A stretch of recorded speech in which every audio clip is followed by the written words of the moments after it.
Hi, I'm Jason Simpkins, investment director and editor of Secret Stock Files, and this is 5 and 5.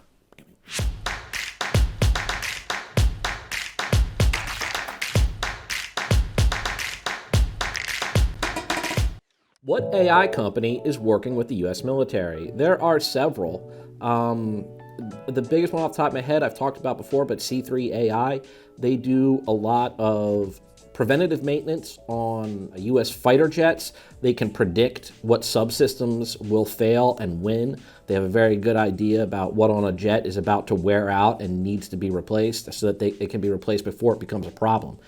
They can also model missile trajectories, which is really important because some of the things we're seeing in terms of like hypersonic missiles coming out of China and Russia, they're very fast, they're very elusive. And so the military has to have an answer for US missile defense. And that means modeling, multitudes more potential missile trajectories than any kind of human could to improve the accuracy of those interceptions.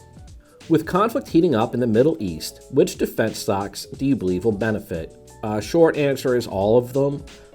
You could definitely see that when things really broke out in Israel and Palestine a couple weeks ago. Every defense contractor shot up. All the usual suspects. You're looking at Lockheed Martin, RTX, formerly Raytheon, Northrop Grumman, Leidos, General Dynamics. You really have your kind of pick of the litter there. They're all going to do well, big, mid-size, and certainly some of the smaller companies that I cover at Secret Stock Files. What are the best dividend-paying defense stocks?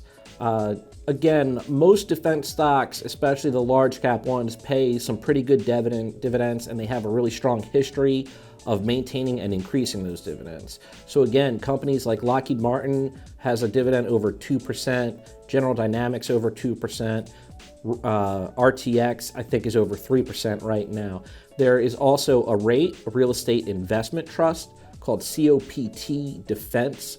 It yields about 4.5%, and that's a pretty good yield for that. Is AI a trend worth investing in? Yes, absolutely. I think we're all aware by this point that it is. It's going to be up and down. It's going to have its swings. It's one of these things that is so mainstream and so well covered and well talked about by this point that it's going to have its ebbs and flows. Right now, I think it's in a bit of an ebb, which really makes a good buying opportunity. But the opportunity is definitely there. I banked 139% on an AI company for Secret Stock Files earlier this year in the spring. A lot of people are coming away with triple-digit gains. Right now, it's in a bit of a lull, but they're going to come back up because AI isn't going anywhere. It's just going to get more sophisticated. It's going to be a bigger and bigger part of our lives and certainly the military and future weapons platforms. Should I buy C3.AI? Yeah, you should. This was a company I first recommended. It was trading for around $15 per share. We sold it for over 30. It fell back down under 20. We bought it again. It was up again, almost double. Now it's drifted back down to about $25 per share, which is probably about as good as you're going to do with it. I don't know if it's going to be back under 20 again anytime soon. If it does fall back under $20, then I think there's going to be an indication of a serious problem either with the company or with the market. We're talking about a crash level devaluation there for C3.AI if it gets back below 20, given all the hype and the interest surrounding it as one of the preeminent AI stocks on the market. But I do think it's certainly a medium or long-term buy at 25.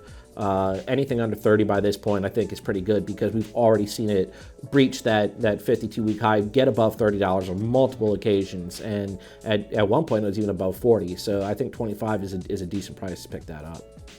And that's it for this edition of 5 and 5. Make sure to like this video and leave any comments in the section below, and we will respond to you in the next one.